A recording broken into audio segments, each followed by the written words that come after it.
I feel like I knew Dominic was the one. First of all, I seen his picture on the Explore page of Instagram in 2013. I had just graduated from Michigan State, and I was like, dang, he fine. Like, I sent his picture to my friends. Oh my God. Yeah, she was thirsty, you know what I'm whatever. saying? I sent his picture as a screenshot.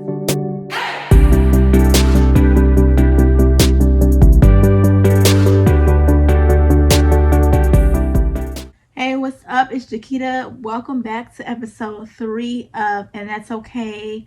I'm here today with someone extremely important and special and important to me, my husband, Dominic. You know, aka Dom. You know, you can just call me Dom. Don't call me by my full government name. Y'all don't know me like that. Oh my gosh.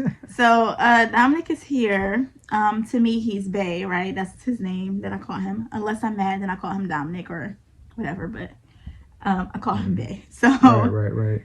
but yeah, he's here today, and so we are doing a Q&A episode along with the discussion. So the title of this episode is, or just what we'll be discussing, is differences, openness, and compromising in relationships, right? So I did post a poll on my Instagram and Facebook a few days ago, and I received some questions, a few questions. So I wanted us to cover those and answer those in this episode. But are we doing that? Q&A yeah, we can get right to the questions. Yeah. Okay, so we're gonna just get right into the questions. Anything you want to add first before we start? Nope. Okay, cool. Okay, so what question should we ask first? Go by this order right here. You got. Okay, so the first question we have is, why is marriage essential for us, or was it a deal breaker? So it says, why is marriage essential for y'all, or was it a deal breaker? You want to answer or me answer? I can answer it. Okay. So let me answer the first part of it. Why is marriage essential for y'all?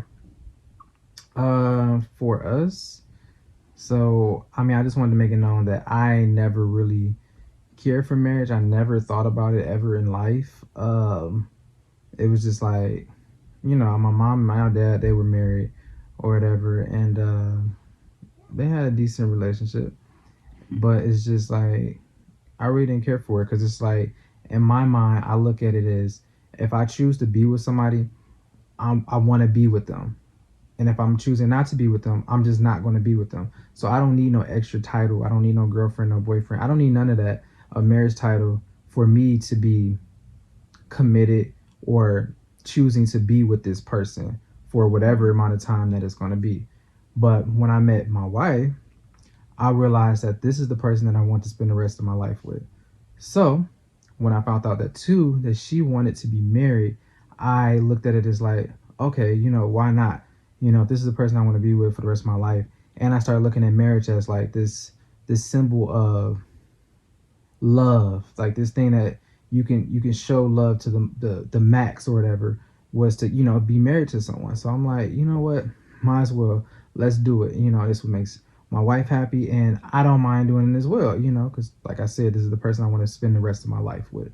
So it is essential now in a way, because I guess I'm looking at marriage too more so on it, like with a different perspective, other than like when I was younger, not thinking about it at all.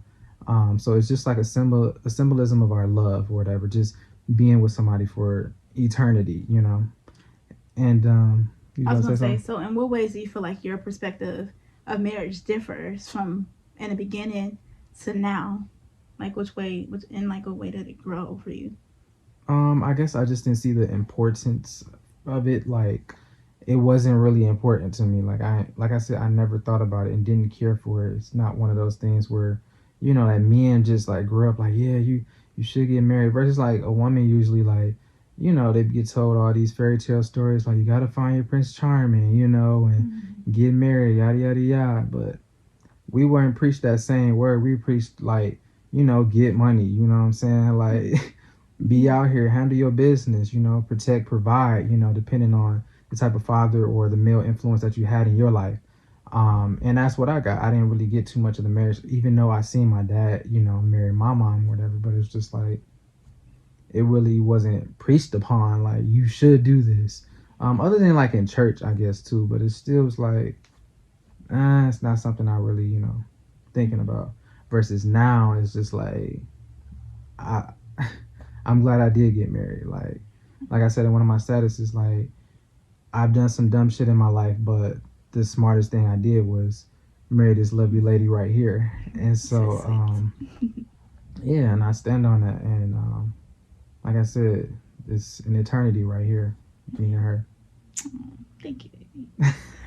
So, for me to answer the question, I would say marriage was essential for me. I think right before I met Dominic, I was, 23, 24, probably, right? Yeah.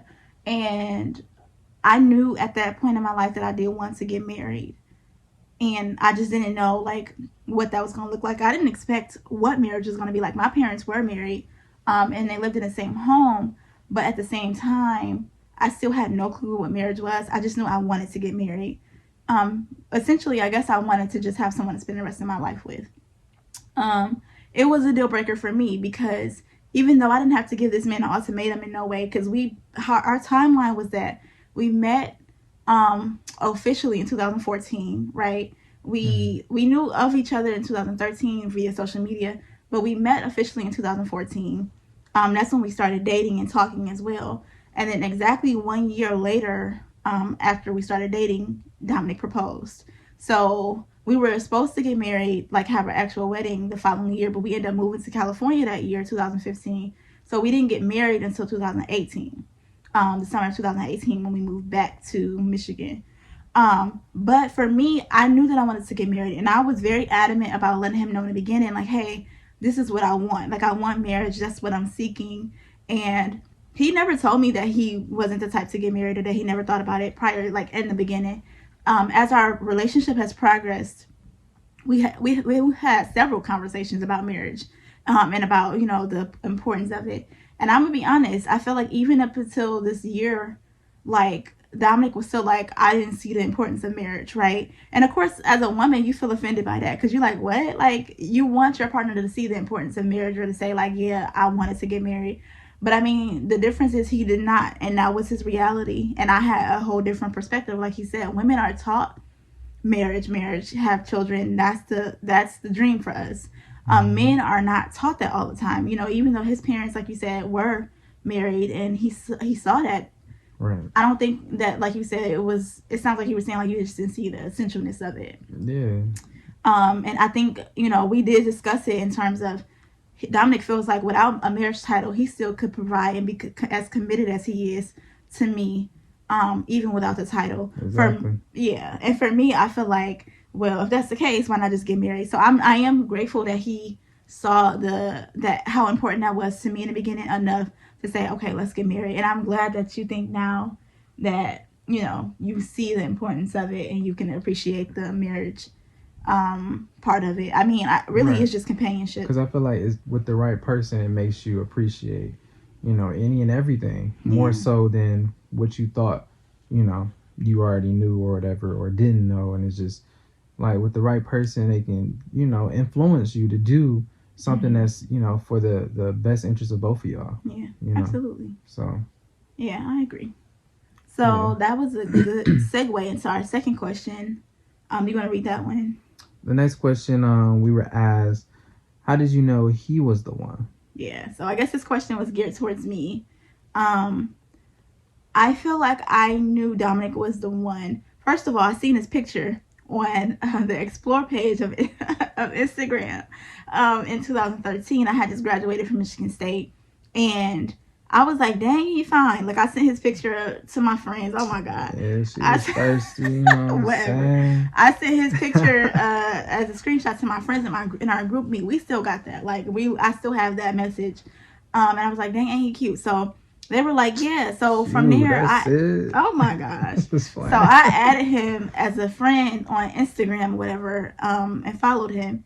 And then eventually he followed me back. But I think, it still took us a little while to interact with each other because we both were in a relationship at the time that we had started following each other on social media. So we were both in our last relationships. But we both were off and on. So, I mean, it was just timing. I think that when I met Dominic, when we first went on our first date in 2014, um, just his genuineness for me, his care, compassion, his nurturance, like his willingness to do the things that I cared about and to, be on board with those things. Like I will ask this man in the middle of the night, like 12 o'clock or 11 o'clock, like, hey, and he lived in Belleville at the time, and I stayed in Dearborn. I'm like, hey, do you want to come to Ramshorn with me? Like, we will go out to eat in the middle of the night because, Ramshorn stay open for a long time.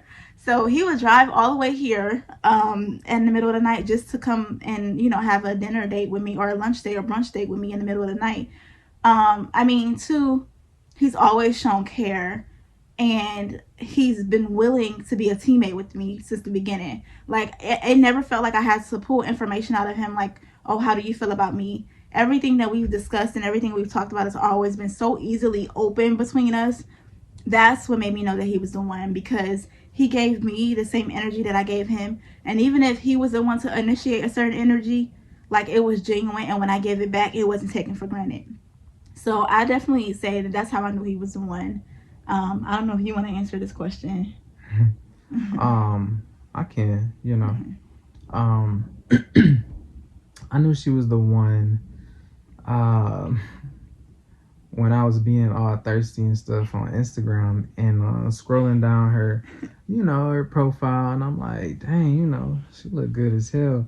And I'm like, but I gotta see how she sound or whatever. I gotta hear her voice, because I was like, that's that, and plus, eventually meeting her and her personality, that's what's going, get me to, like, actually want to go out with this person. So thank God I did see like a video on there, and then I heard her voice, and I'm just like, okay, maybe I should give this a try, And so we eventually did go out, and we went to Olive Garden, and I can't remember at this time. Yeah, I think I was working for Olive Garden at that time. So, I did that employee discount, you know what I'm saying? He sure did. Save some money on that first date. On the date, he like, can I use my employee discount? So, she's eating or stuff like that, order her food, all that good stuff. And she's like, yeah, I'm vegetarian. Well, she told me this before. And so, I got me a vegetarian meal too, So I'm like, I don't mind. I don't care. It is what it is. I'm not really here for the food. I'm really here for you. He didn't eat no meat on that first date simply because I was vegetarian. Oh, yeah, we vegans now, though. But back then, years ago. Yeah. 8 years almost. Dang, we old as hell. Yeah. Whew. But anywho. Yeah, when I met her and talked to her and in person, it was just like everything was just flowing. Like, it just seemed so natural, so genuine. Like she said, genuine. It was great. But then we eventually, like, we went to Target and we just like walked around inside Target. We ain't really this was all a part of our first date. Yeah, and then we went to the park, whatever, little Dearborn Fort Woods Park over there, with the one we got married at actually too. Yeah. And engagement. Oh, and engaged. I proposed to her at that park too, because that's where we spent our first date at. So and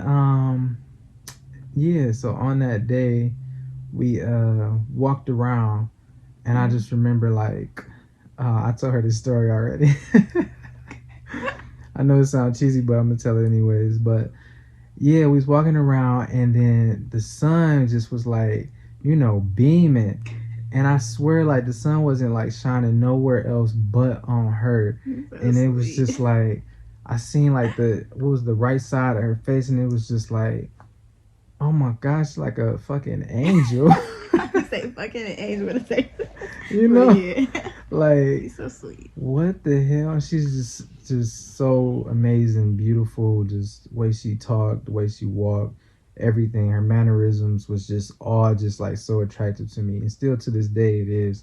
And that's how I knew she was the one. And I'm like, I got something good here, and I'm not trying to mess it up.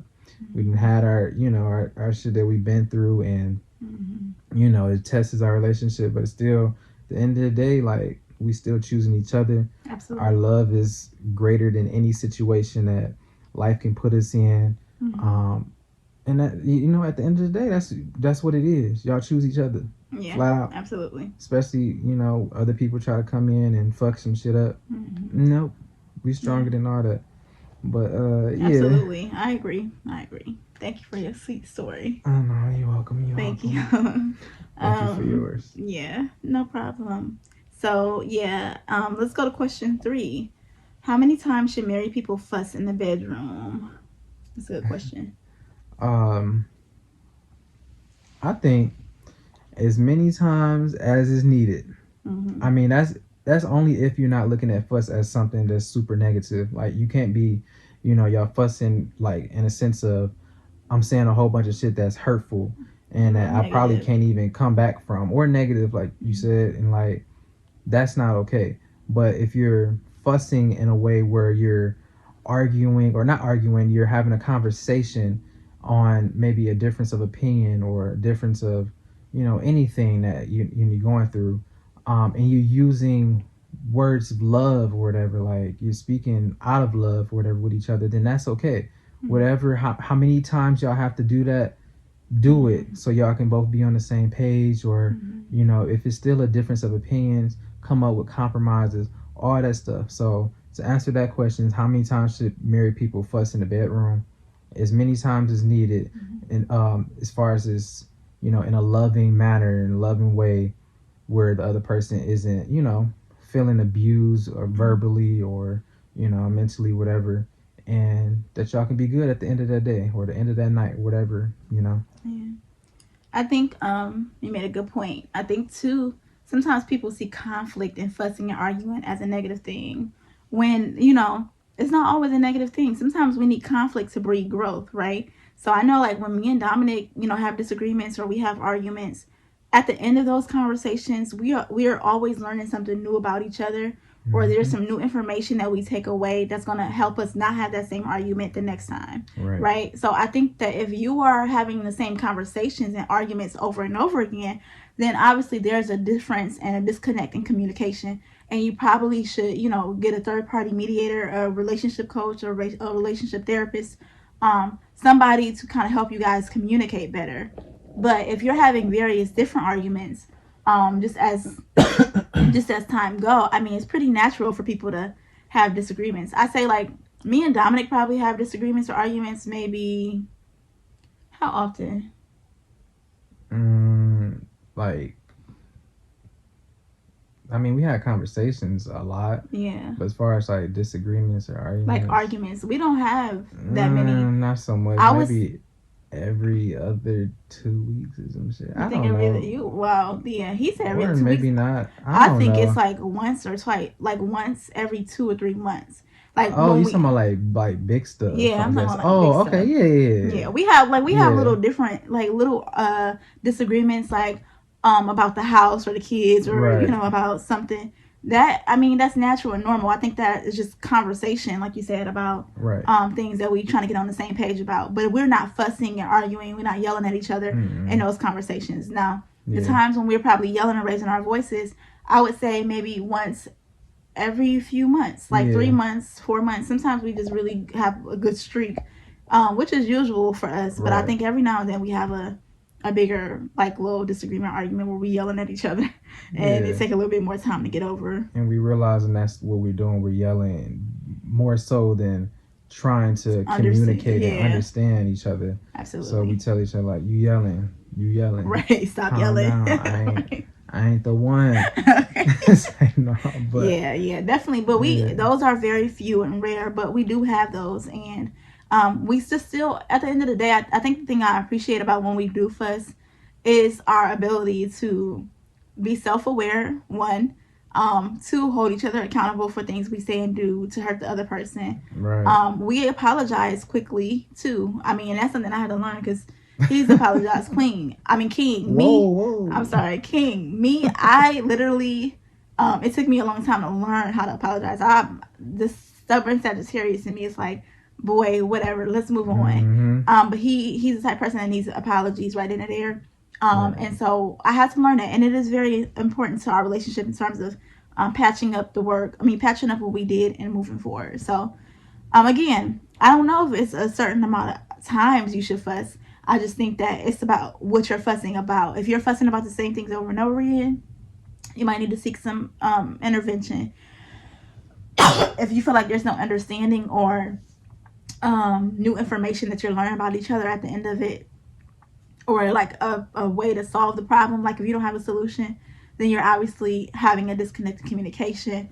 That's the bigger issue. You need to fix that part first, right? ASAP. Yeah. Okay. So that is a good segue into question number 4, which is the last question that we received. It says, are you ever afraid of how the other may react when you confront an issue? I guess it's all depends on whatever the issue you're trying to confront them with. Yeah.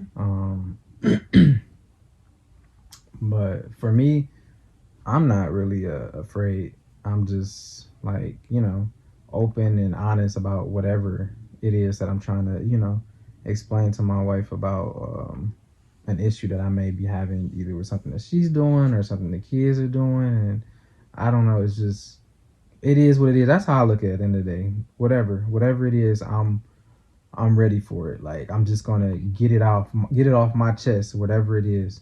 Mm-hmm. Like, so with that, no. Mm-hmm. Because I know too, I would say, like, before, if I guess if I do feel some type of way, like, oh, how she's gonna respond, I guess I would say, like, okay, don't be mad, or promise me you don't be mad, or I'm about to tell you something, you might feel the type of way, but this is just what it is, and then I trust my wife not to react in a way that's like super de-duper emotional, depending on what it is or whatever. Most of the time we do react just like logically, like, like, oh, okay, that makes sense, or, oh, that doesn't make sense.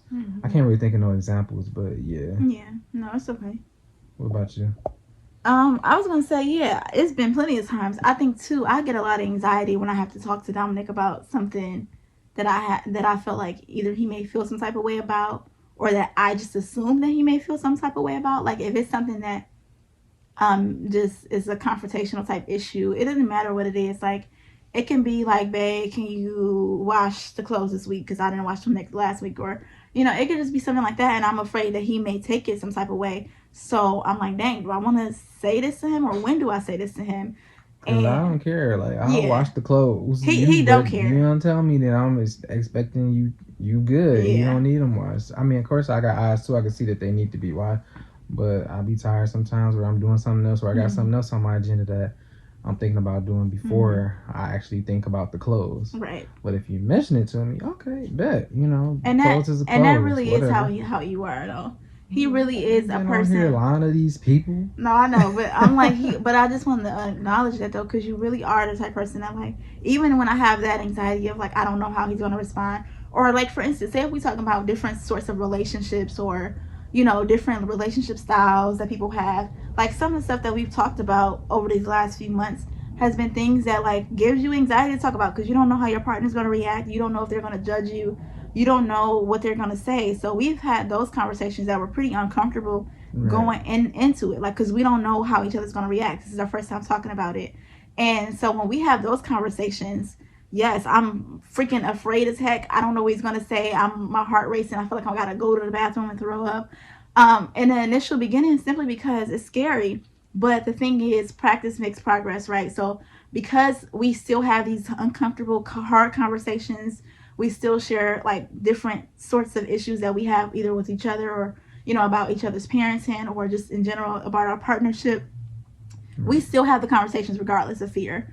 And I think once you continue to have those conversations, or continue to confront those things, like you said earlier, doing it in a loving way, using words that's not going to harm your partner. Don't try to trigger them. Don't try to don't put them into a space of defense, right? Put them in talk to them in a way that you're expressing your needs, but you're not, like, saying, this is what you don't do for me, or this is what you don't, like, because if somebody perceive you as you saying what they don't do, and, like, you're just talking negative about them, they're going to be less receptive to what you're trying to say. So if you present it as, this is what I need, or this is what, can you do this for me, it'll be a much better conversation. Right. Yeah, so I think just practicing to have those uncomfortable conversations regardless. And we are 8 years in, and I still get anxiety sometimes when we talk about certain stuff. But I know that this is a safe space. And so because of that, he's shown me that over time. And I'm sure I've shown him that over time. Yep. So I think that even still, those nerves are there. But I know that we can talk about it. And whatever it is, we'll get over it. Yeah. We'll patch it up. Yeah. And that was the the last question that we got from people. Yeah. However, I mean, we kind of wanted to talk about like just being open. Mm-hmm. Um, so for an example, y'all do have like differences of opinions or whatever, and people might be, each of you might have been raised differently or whatever. You might have different views or whatever the case might be, right? Um, just because y'all have differences of opinions or you're raised different doesn't make the other person wrong and you right, and Mm-hmm. vice versa. It's just like y'all just speak about it. Like y'all have a conversation about how you was raised. Like, oh, this is how I was raised, and we were doing this and this and this and this and this. And this person explains to you how they was Mm-hmm. raised and they used to do this and this and this and this and this. But then y'all come together and be logical about everything. Like Mm-hmm. think, strategize, all that good stuff. Use your mind more so than your feelings and your emotions. Mm-hmm. I mean, you might have some type of like gut feelings and stuff, but still, if it doesn't make sense, for the both of y'all, as far as like it's beneficial for the both of y'all to like compromise and come together, then don't do it if it doesn't make sense. If it does make sense for, once y'all compromise and come together, then do that. Mm-hmm. You don't always have to do exactly everything that, you grew up doing or you were raised Yeah. on or whatever. You don't always have to do that, because a lot of stuff that we were raised upon or raised like seeing our parents do or telling us what to do, a lot of those are just like generational curses, and you Mm-hmm. might have to be this generation that breaks those curses, Mm-hmm. for the benefits and for what's best for the both of y'all or your Mm-hmm. family or whatever.